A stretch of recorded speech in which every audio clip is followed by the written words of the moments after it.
વાત અમારે ઘૂટુ રામકો સોસાયટી એમાં અમારી રામકો વિલેજ સોસાયટી આવેલી છે। એમાં 2009થી જે અમારે રોડ રસ્તા અને પાણી એમાં કોઈ પણ માંગ અમારી ગટરની કોઈ પૂરી કરવામાં આવેલી નથી। રામજી બાપાએ સોસાયટી પાડેલી છે તો એને જે બાકી રહેતી રકમ ભરવાની હોય અને રોડ રસ્તાના રાજીનામા જે પંચાયતને સોંપવાના હોય એટલે વારંવાર પંચાયતને રજૂઆત કરતા અમને એવું કીધેલું કે ભાઈ તમારા રોડ રસ્તાના રાજીનામા અમને સોંપેલા નથી એટલે અમારા હાથ બંધાઈ ગયેલા છે એટલે અમે તમારું કામ કરી શકીએ તેમ નથી। એટલે એ દ્વારા અમે મૌખિકમાં ધારાસભ્ય સાહેબ શ્રી પાસે હું 5 વાર ગયો। 5 વાર મને એવી બાહેધરી આપી ફોન કરીને ડીડીઓ સાહેબશ્રીને કે સોસાયટીનું ભંડોળમાંથી આપો અને કંઈક કરો, પણ જ્યારે જઈ ત્યારે વાહવાતની વાતું થાય છે પણ કામ કાંઈ થતા નથી।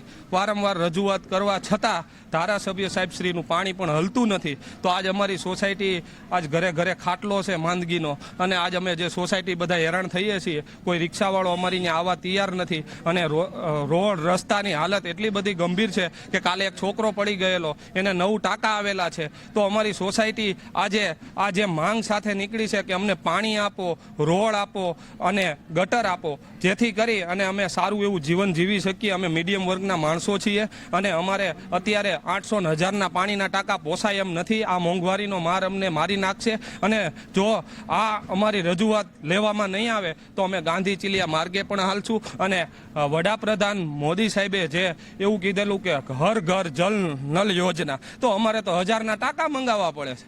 તો આ ઘરની યોજના ગઈ છે ક્યાં? તો આ લોકોને રજૂઆત કરતા એમને પાણી કેમ નથી આપતા? શું ખરેખર આ લોકોના અંદરનો આત્મા મરી ગયો છે કે સૂઈ ગયો છે? જો એનો આત્મા સૂઈ ગયો હોય ને તો સાહેબ અમારો ચોક્કસપણે હવે જાગી ગયેલો છે આત્મા, અને અમે કોઈ પણ પરિસ્થિતિમાં આ પરિસ્થિતિમાં જીવા નથી માંગતા। આના કરતા અમને ધારાસભ્ય ગોળી મારી અને મારી નાખે, અમે બસ એ જ કહેવા માંગીએ છીએ। અને પેલું સોસાયટીમાં અમે ઘૂટુ રામકો સોસાયટીમાં રહી છીએ। અમારે કોઈ જાતની સગવડતા નથી। અમારી સોસાયટીમાં પાણી, રસ્તા, રોડ કોઈ જાતની સગવડતા નથી, ગટરની સગવડતા નથી। તો અમારે હાલવામાં તકલીફ પડે છે। અમારે કોઈ બી એવો કેસ હોય તો તકલીફ પડે છે। ઘરે ઘરે બીમારીના ખાટલા છે તો છતાં કોઈ સરકાર ધ્યાન દેતી નથી। તો તમને વિનંતી છે કલેક્ટર સાહેબને કે અમારા રસ્તા, રોડ, ગટર અમારી માંગ પૂરી કરે અને તમારો આભાર માની અમારે અઠવાડિયાની અંદર અમારો રસ્તા, રોડ સારા કરી દે બસ। સમસ્યા છે, ગટર નથી, પાણીની કોઈ સુવિધા નથી, કોઈ પણ પ્રકારની સુવિધા અમારી સોસાયટીમાં નથી। ઘણા વર્ષથી આ માંગ કરવી છે પણ કોઈ સુવિધા અમારી પૂરી કરતા નથી। હા, ઘણી તકલીફો પડે। રિક્ષાવાળાને આપણે કહી કે માલ જાજો છે તો અમારા ઘર સુધી મૂકી જાવ, તો રિક્ષાવાળા અંદર આવવા તૈયાર નથી કોઈ। એ બધી સમસ્યા છે અમારી સોસાયટીમાં। હા, ખાડા છે એના હિસાબે, પાણી નીકળે, રસ્તા સારા નથી, પાણી બધું બહાર નીકળે, ગટર નથી એટલે એ કારણે કોઈ અંદર આવવા તૈયાર નથી।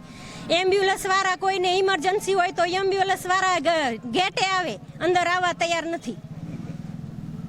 ઘૂટુ ગામના રામકો વિલેજ સોસાયટી બાબતના ગામ વિલેજોની રજૂઆત હતી કે એ લોકોને કંઈક સોસાયટીની અંદર પાણીના પ્રશ્નો છે, ગટરના પ્રશ્નો છે અને કોઈ પંચાયત આપણે બિનખેતી જે હુકમ થયો, લેઆઉટ પ્લાન મંજૂર થઈ ગયેલો છે, એના કોઈ રસ્તાના રાજીનામા આપેલા નથી।